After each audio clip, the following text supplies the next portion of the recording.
Assalamualaikum warahmatullahi wabarakatuh. Selamat datang di podcast Satuan Polisi Pamung Praja Provinsi Kalimantan Tengah. Selamat datang di episode perdana podcast Satpol PP Provinsi Kalimantan Tengah. Sebelumnya perkenalkan, saya Muhammad Ali yang akan memandu kalian di podcast kita kali ini. Tidak lupa saya di sini ditemani oleh narasumber yang sudah sangat kredibel pastinya. Siapa lagi kalau bukan Bapak Dedi Setiadi SE selaku PLT Kepala Bidang Penegak Peraturan Daerah. Apa kabar Bapak? Gimana kabarnya hari ini? Alhamdulillah baik. Oke, di sini saya sudah menyiapkan beberapa pertanyaan Pak terkait media luar ruang. Sebelum masuk lebih dalam, mungkin kita langsung saja ke pertanyaan pertama Pak. Sebagaimana kita tahu media luar ruang pastinya kita sering bertemu dengan masyarakat ya Pak ya. Untuk menghindari kebingungan masyarakat pastinya terhadap penertiban media luar ruang, mungkin pertanyaan pertama, Perda atau Pergub nomor berapa sih Pak yang mengatur tentang penertiban media luar ruang tersebut? Baik, terima kasih host. Jadi bicara tentang Satuan Polisi Pamung Praja, sebelum kita menginjak ke topik utama terkait perda kita, tentunya kita mempunyai dasar hukum yang memang menjadi pedoman bagi Pol PP dalam melaksanakan tugasnya. Secara umum kita dasar hukumnya merujuk kepada Undang-Undang Nomor 23 Tahun 2014, kemudian Peraturan Pemerintah Nomor 16 Tahun 2018, dan terakhir sebagai dasar hukum utama yaitu Peraturan Daerah Nomor 5 Tahun 2021. Oke, begitu Pak ya untuk dasar hukumnya ya Pak ya? Betul. Kemudian mungkin untuk pembagian tugas Pak. Untuk pembagian tugas sendiri Satpol PP Provinsi Kalimantan Tengah ini untuk penertiban reklame, apakah ada pembagian tugas dengan Satpol PP Kota Palangkaraya misalkan? Apakah Satpol PP Provinsi Kalteng cuma hanya berfokus pada jalan-jalan provinsi atau bagaimana Pak? Baik, terkait dengan kewenangan tugas, memang kami terus terang secara tertulis memang kita belum ada semacam nota kerjasama antara provinsi maupun dengan kota. Namun demikian, tentunya di dalam pelaksanaan tugas kita tetap mengacu kepada wilayah yang kita yakini itu menjadi wilayah kita. Contohnya untuk Satuan Polisi Pamung Praja Provinsi Kalimantan Tengah ini di dalam penataan media luar ruang, kita yang pertama dari sisi jalan, status jalan. Tentunya jalan provinsi menjadi salah satu kewenangan kita provinsi. Kalau untuk wilayah kota mungkin sifat namanya jalan kabupaten ya, itu menjadi kewenangan kota. Untuk provinsi ada di jalan provinsi. Kemudian poin kedua terkait dengan kawasan aset, kepemilikan aset dari pemerintah provinsi, itu juga menjadi salah satu lokasi yang menjadi fokus kita dalam penertiban media luar ruang. Selanjutnya kegiatan lintas kabupaten dan penegakan perda yang menjadi dasar utama kita dalam melakukan penertiban terkait media luar ruang ini, kita mengacu kepada Peraturan Daerah Nomor 5 Tahun 2021. Di situ ada salah satu pasalnya terkait dengan tertib dan tentram jalan. Nah, di situ ada ayat yang mengatur tentang penertiban atau hal-hal yang diperbolehkan di dalam penempatan baik reklame terkait dengan media luar ruang itu tadi. Berarti untuk Satpol PP Provinsi Kalteng fokusnya kebanyakan ke jalan provinsi ya Pak, provinsi juga dan status aset pemerintah provinsi. Untuk kategori media luar ruang sendiri Pak, yang termasuk kriteria yang melanggar itu bagaimana sih Pak? Terkait dengan media luar yang menyangkut melanggar itu memang ada beberapa item yang memang menjadi perhatian kita. Artinya setiap badan usaha, lembaga masyarakat ataupun partai-partai politik di dalam memasang ataupun reklamenya, yaitu kan tentunya kita mengacu kepada aturan-aturan yang memang berlaku. Contohnya setiap badan usaha ataupun ormas di dalam setiap melakukan pemasangan papan reklame maupun informasi lainnya, tentunya dari sisi perizinan. Nah, itu menjadi hal dasar bagi kita untuk melakukan penertiban. Apakah reklame itu sudah ada izinnya atau tidak, itu menjadi dasar utama. Kemudian terkait masa berlaku, kan setiap spanduk ataupun papan reklame itu kan ada masa berlakunya ya. Nah, tentunya kalau papan reklame yang sifatnya sudah melalui batas waktu atau batas waktu yang sudah ditentukan, apabila masih terpasang, tentunya kita bisa melakukan penegakan dalam artian kita mencabut papan reklame tersebut. Oke. Kemudian selanjutnya juga dalam hal pemasangan reklame itu tentunya dipasang di ada tempat-tempat yang memang dilarang untuk melakukan pemasangan atau penempatan spanduk-spanduk ataupun iklan dan lainnya. Oke. Tentunya kita di pohon-pohon, di tiang-tiang listrik. Tidak boleh sama sekali Tidak ya, Pak, boleh ya? sama sekali itu. Fasilitas-fasilitas ibadah, masjid, gereja dan sebagainya itu tidak boleh menempatkan reklame. Juga sekolah-sekolah atau median jalan maupun di rambu-rambu lalu lintas. Kemudian hal yang perlu diperhatikan juga dalam pemasangan spanduk itu tentunya harus mempertimbangkan keselamatan bagi pengguna jalan. Karena tidak sedikit para perusahaan itu memasang papan reklame menggunakan media-media jalan. Tentunya media jalan itu menjadi salah satu faktor yang berdampak untuk terjadinya kecelakaan lalu lintas. Kemudian mengandung unsur norma hukum, kesusilaan ataupun ketertiban umum. Saya rasa demikian terkait hal-hal yang memang perlu kita perhatikan bagi para pengusaha, pelaku-pelaku usaha, baik swasta maupun lembaga sosial, hal-hal yang perlu diperhatikan dalam setiap pemasangan papan reklame. Oke, siap.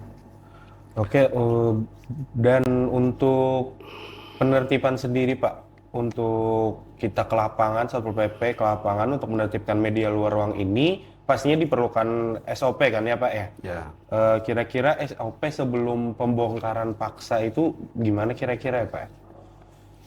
Kalau bicara tentang SOP, tentunya kita mengacu kepada peraturan pemerintah atau peraturan Menteri Dalam Negeri terkait dalam hal penegakan perdanya ya, mengacu kepada Standar Operasional nomor 23 tahun nomor 16 tahun 2023 tentang standar operasional prosedur. Kemudian dalam hal penegakan perdanya, tentunya kita tidak lepas dari sinergitas dengan OPD-OPD terkait. Contohnya dengan dinas perizinan, dinas apa ya namanya? Penanaman modal. Dinas penanaman modal dan perizinan satu pintu. Iya. Di situ pintu utama untuk mengetahui bahwa iklan ini berizin atau tidaknya. Nah, tentunya dari dinas perizinan satu pintu juga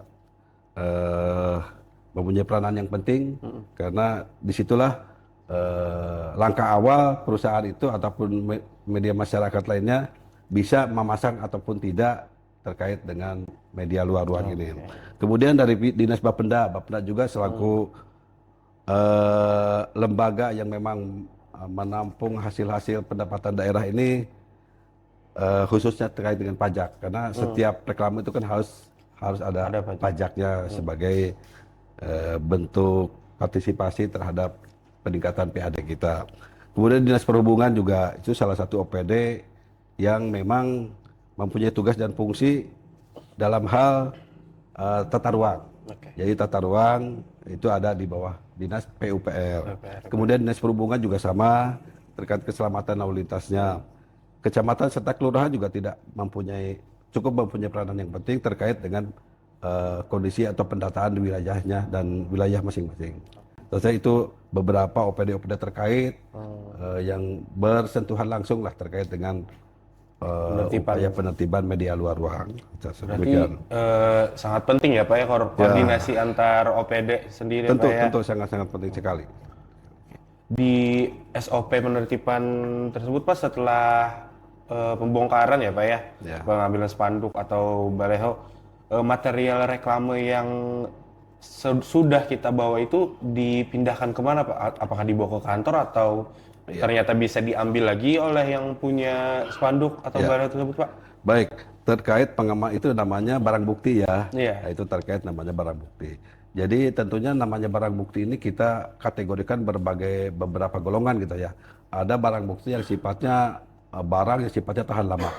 Ada barang bukti yang dalam waktu singkat akan membusuk. Contohnya, kalau kita menertibkan spanduk yang berbahan dasar dari kayu ataupun ya kayu lah katakanlah kayu-kayu yang mudah mudah rusak apabila terkena hujan dan matahari. Iya. Nah, tentunya akan dibedakan dengan barang bukti yang sifatnya bahan atau papan reklame yang terbuat dari besi dan itu cukup tahan lama ya. Tahan lama, Pak. Untuk yang barang bukti dimaksud tentunya setiap penertiban kita melakukan pengecekan atau pencabutan reklame, kita data, kita catat dulu berapa yang didapat, kategorinya seperti apa, lalu kita amankan di gudang. Kita ada gudang tempat penyimpanan barang bukti, walaupun ya kalau dibilang memenuhi syarat ya mungkin relatif lah itu, tapi yang jelas setiap barang bukti yang kita amankan kita simpan. Apabila dalam kurun waktu tertentu pihak perusahaan itu tidak mengambil, akan kita musnahkan untuk barang-barang yang sifatnya tahan lama ataupun yang barang tidak tahan lama kita hanguskan. Kalau barang tidak tahan lama kayak jenis kayu segala macam, mungkin dalam kurun waktu tertentu kan dia akan dengan sendirinya rusak, membusuk dan sebagainya. Serta demikian terkait barang bukti. Oke, Pak. Oke, pertanyaan selanjutnya mungkin terkait patroli ya, Pak ya. Kan saya sering lihat juga nih, Pak, setiap kegiatan terutama bidang penegakan perda ya, Pak ya. Setiap selesai kegiatan banyak membawa baliho atau spanduk seperti itu. Seberapa rutin sih Pak patroli penertiban media luar ruang ini dan pelanggaran apa yang paling sering ditemukan tim di lapangan, Pak? Baik, terima kasih. Terkait dengan kegiatan patroli, memang secara tertulis kita tidak ada jadwal rutin. Tetapi secara tidak tertulis kami tetap melaksanakan kegiatan patroli. Baik itu minimal dalam seminggu ada 1 kali patroli. Patroli keliling kawasan. Tentunya dalam patroli itu kita ada wilayah-wilayah tertentu yang kita, lokasi-lokasi tertentu yang memang kita fokuskan untuk menjadi arena patroli, dalam periksaan patroli. Yang lebih diutamakan di jalan-jalan protokol, yang menjadi salah satu kewenangan kita. Kemudian di kawasan fasilitas umum, pusat kegiatan masyarakat maupun titik rawan pelanggaran reklame. Karena memang kebanyakan kalau kita bicara pelanggaran, memang kebanyakan pelanggaran berada di daerah jalan-jalan protokol. Karena mungkin pihak-pihak perusahaan berpikiran jalan protokol jalan yang memang paling sering dilalui oleh masyarakat. Sehingga mungkin tujuan mereka dalam memberikan atau menyampaikan informasi baik itu iklan maupun lainnya akan lebih mudah diakses oleh masyarakat. Jadi lebih banyak dominan di jalan protokol untuk pelanggaran terkait media luar ruang ini. Oke, selanjutnya Pak ya, ini mungkin bisa kita bilang tantangan ya Pak ya bagi Satpol PP, tantangan spanduk bermuatan politik Pak, terutama di luar masa kampanye resmi itu kira-kira bagaimana cara menghadapinya atau cara kita menertibkan media luar ruang yang berhubungan dengan politik tersebut Pak?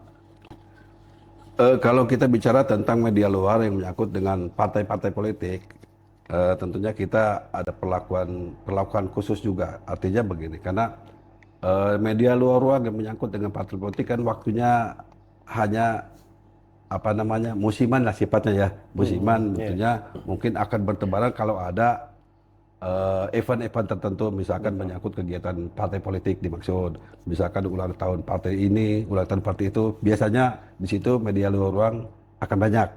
Begitu juga pada saat kampanye atau pada saat pelaksanaan pilkada itu akan banyak sekali. Nah, upaya kita sebagai Satpol PP tentunya kita mengacu kepada penindakan yang sifatnya edukatif, efisien dan humanis. Karena apalagi yang namanya humanis ini memang menjadi jargon bagi PPP dalam setiap penindakan harus bersifat humanis. Artinya kita tidak mengedepankan penindakan yang sifatnya represif ataupun menggunakan sifatnya kekerasan begitu. Kita koordinasi apabila ada spanduk-spanduk baliho partai itu memang menyalahi aturan, tentunya kita mengadakan koordinasi dengan partai-partai dimaksud tersebut supaya untuk apabila memang melanggar tempat penempatannya tentunya kita tegur, kita sampaikan bahwa ini melanggar aturan, tolong ditempatkan sesuai dengan aturan yang berlaku. Saya demikian. Bicara soal tantangan nih Pak, selama penertiban media luar ruang ini apakah pernah mendapatkan perlawanan Pak, entah dari pemilik reklame, masyarakat atau organisasi tertentu, dan bagaimana biasanya cara Satpol PP menyelesaikan masalah di lapangan tersebut, Pak? Bicara tentang pantangan, tentunya itu menjadi bagian dari ataupun dinamika ya, dinamika dalam upaya penegakan perda. Tentunya apalagi Satuan Polisi Pamong Praja ini kan dalam setiap penegakan perda selalu berhadapan langsung dengan masyarakat. Nah, tentunya gimana caranya Satpol PP ini di dalam melakukan penegakan tidak mendapatkan tantangan yang sifatnya mengarah ke kekerasan. Kita berupaya sehumanis mungkin, artinya tidak mengedepankan kekerasan. Tentunya kita koordinasi lebih diutamakan. Kita selalu berkoordinasi dengan pihak-pihak tertentu yang terlibat di dalam ini. Salah satu upaya sebetulnya ini sifatnya antisipasi ya, karena namanya bersentuhan dengan masyarakat itu memang cukup beresiko, artinya cukup beresiko tinggi lah. Beresiko tinggi terjadinya benturan-benturan yang memang tidak kita inginkan. Namun demikian, Satuan Polisi Pamong Praja melalui bidang Bimas juga kita sudah membekali anggota-anggota kita. Contohnya lah, ini yang sudah dilakukan dengan pelatihan-pelatihan bela diri untuk anggota itu sebetulnya salah satu antisipasi. Karena kita untuk berjaga-jaga, tentunya antisipasi sangat diperlukan. Walaupun demikian, tetap kita selalu mengedepankan humanisme terhadap para pelanggar itu. Saya demikian. Berarti sebisa mungkin untuk perlawanan lebih baik kita hindari kekerasan ya, Pak ya. Betul. Oke, dari awal kita udah banyak banget nih Pak tadi bahas dasar hukum, kemudian kategori spanduk yang melanggar juga. Mungkin ini pertanyaan terakhir Pak ya. Untuk masyarakat sendiri Pak, kalau melihat media luar ruang yang melanggar, kira-kira bagaimana mekanismenya masyarakat bisa melapor, dan mungkin dari Bapak imbauan agar ketertiban dan keindahan di Kota Palangkaraya ini terjaga dengan kita mengurangi media luar ruang di fasilitas umum atau tempat-tempat yang sebenarnya dilarang, Pak. Baik, terima kasih. Terkait dengan apa upaya kita selaku Pol PP apabila masyarakat itu melanggar, begitu ya? Apabila melanggar. Gimana cara melapornya gitu? Oh, cara melapor, ya, Iya. arti ini selalu, ya. Baik, terima kasih. Terkait dengan upaya masyarakat luas yang ingin menyampaikan laporan-laporan pengaduan ya, semacam Iya, pengaduan gitu ya. betul. Jadi Satuan Polisi Pamong Praja sudah memiliki kanal-kanal atau saluran-saluran untuk melakukan pengaduan apapun itu yang menyangkut dengan Pol PP. Silahkan kepada seluruh masyarakat di Palangkaraya ini, kalau ada hal-hal yang memang ingin disampaikan terkait dengan pelaksanaan tugas Polisi Pamong Praja, ataupun ada hal-hal pelanggaran-pelanggaran apapun yang menyangkut dengan ketertiban, silahkan melapor bisa langsung ke kantor Satpol PP juga bisa. Ada banyak kanal ya, atau banyak saluran yang bisa digunakan oleh masyarakat untuk menyampaikan pengaduan. Ada call center pemerintah juga, ada pemerintah daerah dalam hal ini, ada yang baru di launching oleh Bapak Gubernur, Laporgub. Nah, itu juga salah satu sarana untuk masyarakat menyampaikan laporannya atau pengaduannya. Media sosial resmi Pol PP juga ada, silakan Bapak Ibu masyarakat luas kalau ingin mengakses media sosial punya Pol PP juga ada, silakan. Banyak media yang bisa dipergunakan untuk dijadikan sarana pengaduan. Kemudian juga melalui camat ataupun kelurahan juga bisa. Silakan, boleh, masyarakat boleh mengadu lewat kecamatan, lewat kelurahan. Nanti mungkin dari pihak-pihak yang menerima aduan akan menyalurkan atau menyampaikan aduan tersebut kepada Satpol PP. Dan aplikasi-aplikasi juga ada, saluran aplikasi juga kita punya untuk sebagai wahana untuk sarana masyarakat dalam menyampaikan pengaduan. Demikian. Oke. Jadi begitu Sobat Pol PP, seperti yang dijelaskan Pak Dedi, sudah banyak sekali kanal untuk pengaduan ataupun juga bisa ke kantor Satpol PP langsung untuk melakukan pengaduan. Jadi Sobat Pol PP bisa pilih apa yang Sobat Pol PP enak dan bisa aja ya. Kemudian mungkin terakhir dari Pak Dedi, apa imbauan atau pesan Pak agar ketertiban dan keindahan di kota ini terjaga Pak? Baik, terima kasih terkait dengan imbauan kita sebagai OPD Satpol PP yang diberi tugas oleh pemerintah daerah dalam ini menyangkut ketertiban dan ketentraman masyarakat. Eh, Pada kesempatan ini mungkin kami boleh memberikan sedikit himbauan khusus kepada para pelaku usaha, para vendor-vendor atau advertising, organisasi masyarakat maupun masyarakat umum secara luas. Tentunya di dalam kaitannya media luar ini tentunya sangat perlu kita perhatikan karena di situ menyangkut keindahan, menyangkut ketertiban, menyangkut kenyamanan bagi masyarakat itu sendiri. Jadi setiap pelaku usaha, vendor-vendor, advertising maupun masyarakat, apabila ingin memasang atau menyampaikan informasi melalui media luar ruang, dalam hal ini spanduk, tentunya ada beberapa hal yang perlu diperhatikan. Tentunya termasuk legalitas, perizinan. Jadi setiap mau memasang informasi ataupun media luar-luar itu harus diperhatikan perizinannya, karena kalau tanpa ada perizinannya tentunya Satuan Polisi Pamung Praja akan melakukan penegakan seperti itu. Kemudian diperhatikan juga keselamatan, artinya dampak daripada pemasangan media ini apakah mengganggu ketentraman atau ketertiban masyarakat atau tidak, itu juga menjadi bahan perhatian. Juga masalah ketertiban umumnya. Kemudian selanjutnya masalah kebersihan juga harus dijaga. Estetika lingkungan, artinya pemasangan media itu tidak mengganggu estetika dari tatanan kota yang sudah ada. Artinya diupayakan bisa menciptakan kota ini menjadi lebih cantik, bukannya lebih semrawut. Seperti itu. Ya. Baik.